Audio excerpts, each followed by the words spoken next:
Now, the days are finally getting longer, marginally warmer, I suppose, so naturally we all have travel on our minds. How do we fare in Ireland for our tourism offerings? Are we really a rip-off republic, or are we an enviable destination for international holidaymakers and staycationers alike? Well, I'm joined in studio by hotelier Lorraine Sweeney, by Eoghan Corry, a travel journalist, and by Adrian Cummins, CEO of the Restaurants Association of Ireland. Good morning and welcome. Good morning, Pat. First of all, something I was saying to you during the break, a pal of mine who is in the tourist business, he says the country's empty at the moment. Lorraine.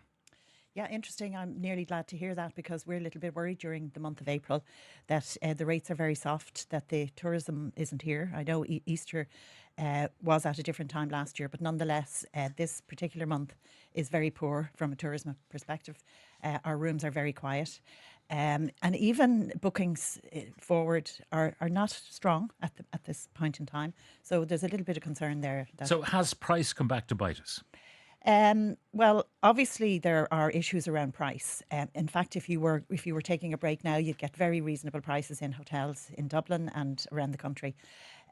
Price comes back to bite us because we're an expensive country. We have a high rate of VAT, as we've discussed exhaustively. We have a high minimum wage. Both in those cases, we're the third highest in Europe. So yes, it's an expensive destination. We can't do it as cheap as they can do it in Spain and Portugal and Croatia and Greece because our cost base is so much higher here in this country. Usually what happens, the texters text in and say they could get a flight to, 40 euro flight on Ryanair and a cheap hotel and cheap food. But the reality is if there's 9 million visitors come to Ireland every year, if you want to come to Ireland, it's not going to be as cheap as those destinations I've mentioned. I mean, some of the comparisons that we did, this is for May the 17th to the 19th, all rooms with free cancellation include breakfast. In Ireland, the deals are total price. Abroad, the prices are per person, but include flights and also free cancellations and breakfast. So let's take the Galmont Hotel in Galway, classic king room with breakfast, free cancellation, €702, 90. A classic twin with free cancellation and breakfast, $729. You can go to Barcelona, the 4-star Gotico Hotel. A bed and breakfast, free cancellation, fly out at 8 in the morning and fly home at 8:25 in the evening, and that's $638 each for two people. They're the calculations that people are making. Yes, Pat, but as I just mentioned to you there, you're going to Barcelona and the minimum wage is 1,300 a month, and in Ireland it's 2,146. The same can be said of many other countries you're going to draw a comparison to. Yeah. And I could go on all day with these kind of comparisons. But some of the things, like I know we tax wine, for instance. So if you go in a wine producing country where there's very little tax on the wine and you're looking at your total bill, it's going to be quite cheap. But you can also look at your steak, which might cost you €40 here and might cost you €15 there. And you're thinking, now, hang on a second. We're exporting beef to the world. How come that element alone? I know it has to be cooked by an expensive chef and served by an expensive waiter, but still. Pat, the ability of restaurateurs, and I'm sure Adrian will bear this out, the ability to put on a good fillet steak at a reasonable price is absolutely impossible in this country. Adrian, would you like to? Yeah, well, what we've seen is that the fillet steak is going to be far and few between in terms of on menus because it's too costly to purchase by the restaurant owner from the supplier. And then to make their margin, what they have to sell it at is probably prohibitive for some customers. And hence fillet steaks are coming off the menu and going for maybe a cheaper cut to provide a beef. I'm just wondering if it's so expensive for the restaurant to buy it and the farmers are complaining they make no money. It seems to me that Larry Goodman, somebody in the middle is making a lot of money on this. But we are a high business cost country. So every SME, whether it's in hospitality, retail, manufacturing, everybody is in the same boat. Our cost of production, our cost of provision of a service has increased substantially over the last number of years and has increased in huge figures since the pandemic. Okay, so what are we to do about it? Because if the country is flat at the moment in terms of bookings, it may be based on last year's experience, and they're saying, hang on a second, go there and it will cost you. It's good. The experience is good, but it'll cost you. Well, I think as part of our promotion of Ireland as a destination for tourism, the three things is our people, our place and our product. I think where we dial up the uniqueness about Ireland is around our people and our place. It's that extra customer service, that extra delivery in terms of quality of service when a tourist comes into the country, and the satisfaction rates. When you survey tourists leaving Ireland, there is a high degree of satisfaction among tourists in terms of, quality of food, quality of service in our country, and actually the scenery and It brings me environment. to another point, though. You talk about Ireland of the welcomes, and whenever we do outside broadcasts, we travel to hotels all over the place, and many of the staff are not Irish at all. They're brilliant, absolutely, is sometimes far better in terms of their attitude at the table and so on, and their welcome at reception, but they're not Irish. Do you know, so many people, there is a labour shortage of skilled Irish people in the sector, is there not? I'm 30 years working in the tourism and hospitality industry. We had this discussion 30 years ago when we had, as we described it back then, the accession states into the European Union, Yeah. where people came here from those countries and worked in our hospitality industry. Now we have people working in our hospitality industry and many other industries, including our medical profession, Sure. from outside the European Union, and we're delighted to have them here. No, Because but when you were talking, you were characterising Yeah. the appeal of here as the distinctive Irish character and the nature of the welcome.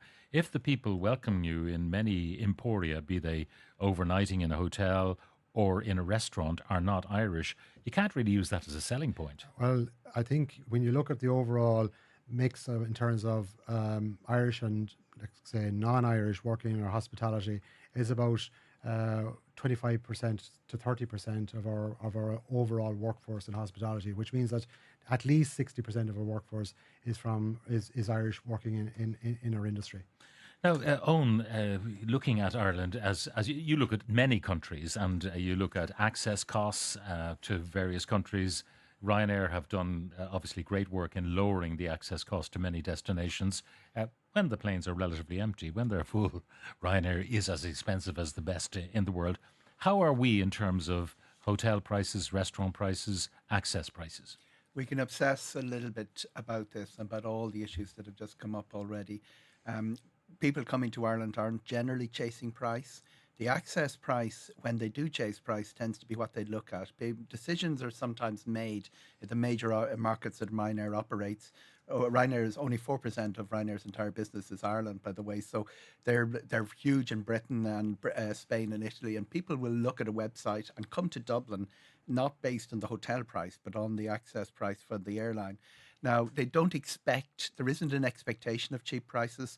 I think it was the great Austrian statesman Metternich that decided Europe was divided into beer drinking countries and wine producing countries, wine drinking countries. And you could draw a border right through the middle of Europe. And above to the north of that line, Ireland competes pretty much with what Scandinavia does, Germany does. South of that, we're really not in the same game that Spain and Portugal, that Irish people go on their own holidays to. In terms of eating out, access fares are really how we manage to make the money back for the tourists inbound. We're just on the first point, we're very dependent on four markets. Two of them are struggling to recover, France and Germany. Britain is very poor, and America saved our summer last year. So what I'll say about the low, what the hoteliers are experiencing is Americans traditionally don't travel in numbers in election year, and we're very dependent on them coming back. We're not So this anywhere. threatens to be a bad year. We're not anywhere back to pre-pandemic levels in international aviation, Pat, and that is a bit of a problem if somebody like America doesn't pop up to save our summer like it did last year. They're the sort of pressure. But I was at Rendezvous France, the French tourism inbound. Two of the major sessions were about staffing issues, cost of business, the same things. When you go to a French hotel, it mightn't be a French person. We talk about the Colleen in the green dress that we need in the reception, but every other country is facing very similar sort of problems, and we can talk a lot, obsess a little bit about price, and we've been doing so for many, many years. The cost of the offering to the tourist in Ireland isn't coming back to haunt us in cancellations. Our growth was there right up to the pandemic, despite the fact we were worried about cost. We always have to worry. We always have to worry about what our competitors, particularly the likes of Scotland, are doing. If we ride a couple of, 10 or double-digit percentage points over the cost of an equivalent of Scotland. That's where we're going to start falling out of the business. But we're doing quite well, and we really we're dealing with a shared problem in the cost of doing business, and we really need to. I would support what Adrian's doing on the 9% VAT completely, because when we start imposing conditions upon ourselves that puts us out of our sync with our competitors, not Spain and Portugal, but the Scandinavian countries, Scotland, Northern Germany, places like that, that's really a known goal. We don't need to score. Britain, of course, is teetering always on the brink of recession under the current government. It means prices are a bit depressed. They complain about the cost of living. But people who are going to Newry and so on will say, well, actually, my shopping basket, I can get a lot more bangs for my euro up there than I can down here. That's good for Tourism Ireland that they have sort of 6 counties that are working to a different set of regulations, but they don't always favour cost of doing business in the north either. Britain, the British market inbound is a bit like Carlsberg, the old Carlsberg ad. It reaches bits that nobody else gets because they're a different type of client. They're not staying in the high yield hotels of 5 stars. They're going to the Midlands hotels that really, coach tours, elderly people coming through. And that's a very important market for parts of the country that don't get the high yield customers. Yeah. And that's been suffering every year since Brexit, and it's not looking good for recovery. And what about the presence of asylum seekers and Ukrainians in the hotel stock? Because a lot of the hotels took up those contracts because, there's no business in the winter. There was business in the summer, but, if you take up a contract, it might be gone for the entire year, including the tourist season. Interestingly enough, there's been a benefit from that, which we've seen. We've seen quite a few hotels returning to the hospitality market that got the investment money out of housing Ukrainian and the other asylum seekers. The investment money that was needed and was very badly deprecated by the pandemic. So I wouldn't get too upset about the fact that hoteliers have used this as a source of revenue. All of them that I've spoken to have always talked about returning to the tourism business when that's done. We also had a couple of openings which helped alleviate the situation in Dublin and in Cork, and a very big hostel opening in Dublin, which will help alleviate the situation at the budget end. It's about 13% of our beds are out on contract, and the biggest problem with them is it's not exactly proportional through the country. There are towns in the west of Ireland where a large proportion of the beds are out, and Adrian's members who would rely on the spillover, the downstream business from that are losing out. Yeah, there's certain counties where you have a higher proportion of tourism accommodation displacement, like the likes of County Clare, which is up near 34%. Donegal is nearly 40% of tourist accommodation, and Kerry as well. So these counties, and what they need to be identified by the government as an issue in terms of a support package specifically for them. Unfortunately, the government has decided in their wisdom to give money to visitor attractions and activity centres, but forgot about the local coffee shop and the local pub and restaurant, who are a downstream business. So where's the joined up thinking there from the government? There's a Fáilte Ireland grant for those visitor attractions, but there's nothing for other businesses. Yeah, and the question is, if you're going to these attractions, where are you going to stay? Where are you going to stay? Absolutely. Lorraine? Yes, Pat, I agree that with what Eoghan says on the hotels who have had the buffer of having 100% occupancy. In our case as well, we're reinvesting some of that money into making sure our product is ready to transfer back into the hospitality sector when the time is over. When is it going to be over? Nobody knows. There's very little communication about what's the future hold for the Ukrainian refugees or for the hoteliers that are housing them. And I would welcome the government making some announcement, because people are feeling very unsure of themselves. The recent reduction in incoming Ukrainian refugees is as a result of the cutback in the offer for them. But the people who are here now are feeling very uncertain and uneasy, and they've lost the kind of highlights because of the Gaza war. Yeah. There's a very interesting thing I came across for the budget traveller. I think it's from backpacker.com. And you mentioned a hostel, a big hostel that's opening up for the lower end of the market. And what they've done is they've taken out the cost of access to various cities. But the four I have, and this would include paying into one attraction, which could be a museum or whatever, and it would include food, breakfast, lunch, dinner, and a treat, which could be a beer, transportation, 2 rides, and accommodation, a hostel accommodation. And Amsterdam comes in tops. Now, this is forgetting about how you got there, and the cost per day is €118 to spend a day in Amsterdam. The cost in Dublin is €94 for a backpacker. The daily cost in Rome is 88, and the daily cost in Barcelona is €80.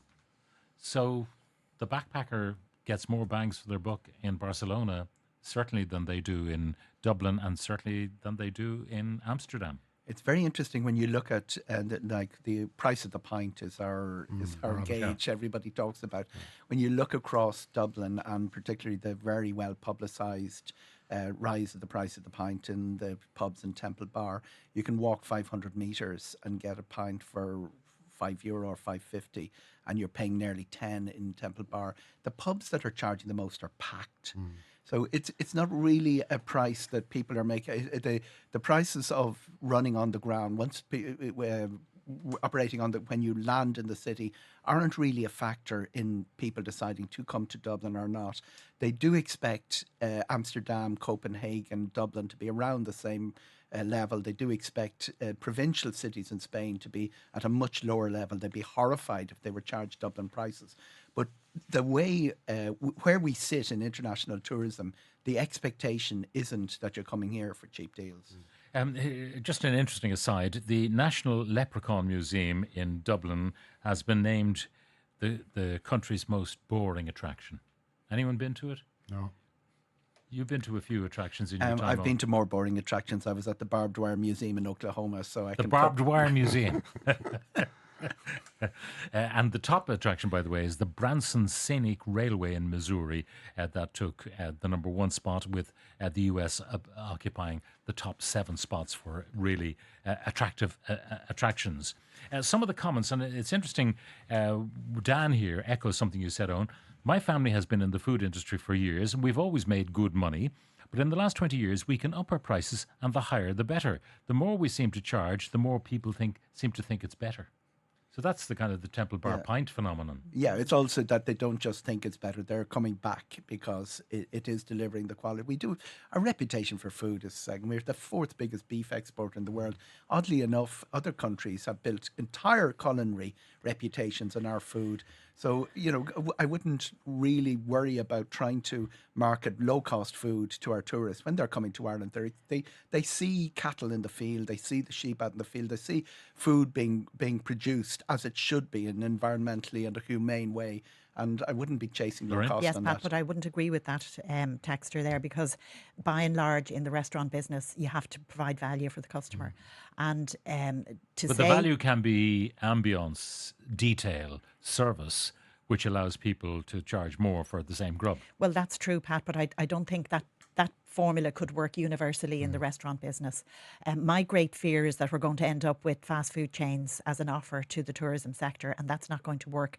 You could be in any country in the world to go to an international branded fast food chain, but Ireland has the unique offering, and I can tell you that the customer that's coming to Ireland is not prepared to pay unlimited amounts to have that experience. So as an operator, we're faced with the challenges of the high costs. You can cut down the portions a little bit. You can cut down your hours a little bit, but you can't continue to charge huge prices. And there's a level beyond which it becomes unviable. Let's say, for example, in one restaurant that I operate, the minimum wage increase alone cost us 85,000 this year. Right? Add the increase in VAT to that and other increased costs of food. It just wipes out the profitability. So, the contrast is we end up with less restaurants and a few charging a fortune, but the 9 million tourists need a broad spectrum of offers. I wonder, Adrian, you might be able to help me here, how many of the restaurants are actually sort of professional, limited companies rather than family restaurants? Because the perception is in continental Europe, an awful lot of them are family run, so people do maybe all the extra hours that are required. They're not, they're cooking themselves, so there's no really expensive chef in the kitchen. It's family run, family maintained. To put an exact figure on what's the percentage, I wouldn't have that. But you are correct. We have far more independent restaurant owners, independent coffee shop owners across the country. We're not like the United States, where it is predominantly brands across every town and street in the States. And we pride ourselves in the quality of our food and our offering.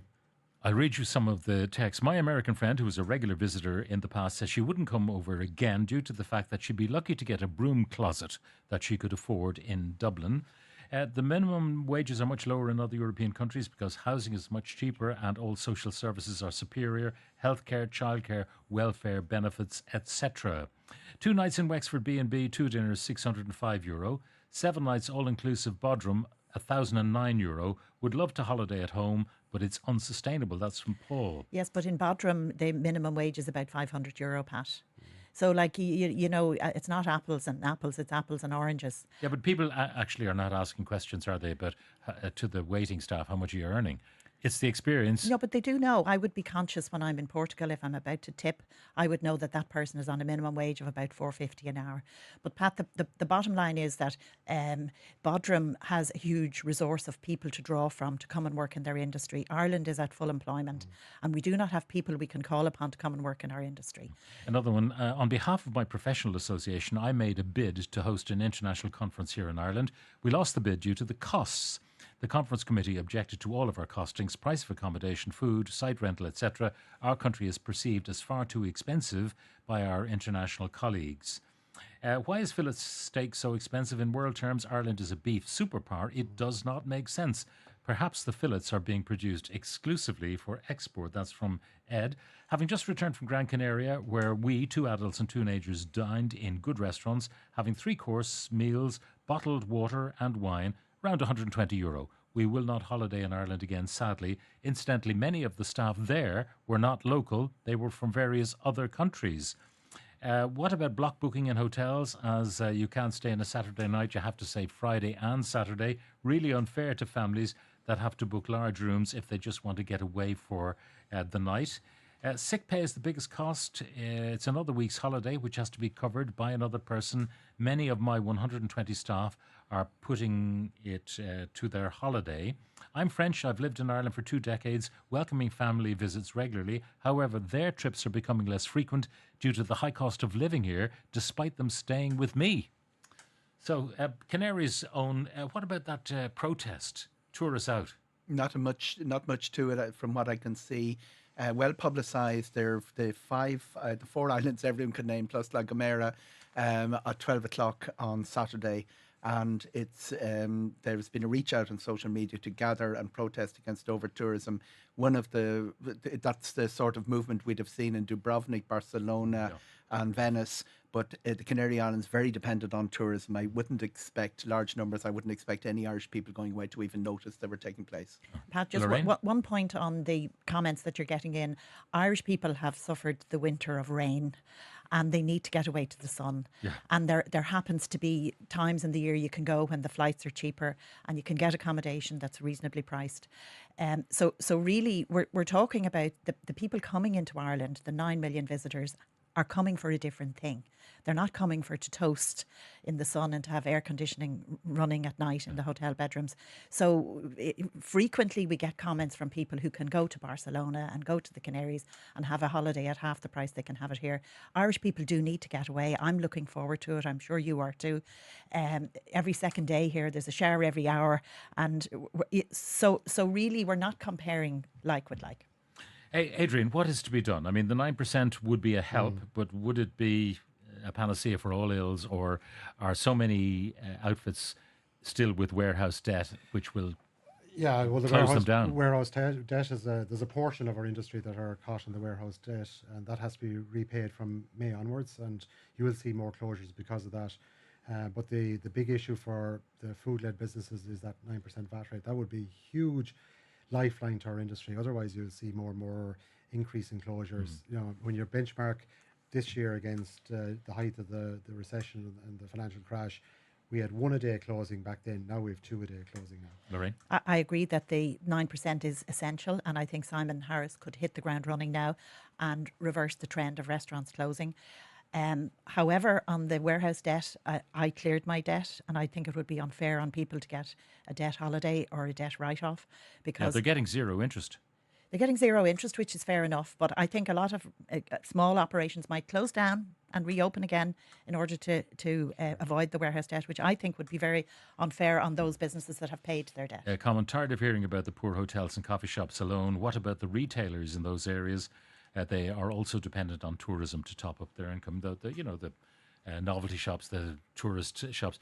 Eoghan, as someone who's not a provider of these services, what's the solution to make sure that 2024 is a decent year for tourism? Is there anything that anyone can do? Don't score any own goals, but things like VAT rates, manage the staffing and the permits for people coming in, try to get chefs, all of that.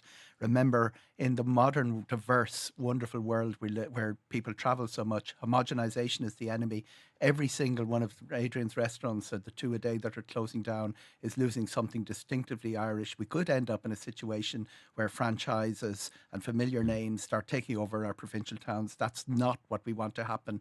We want people to feel they're in Ireland and in a particular county and in a particular part of Ireland by what they see and what they eat when they get there. Hotelier Lorraine Sweeney, Eoghan Corry, travel journalist, Adrian Cummins, CEO of the Restaurants Association of Ireland. Thank you very much for joining us.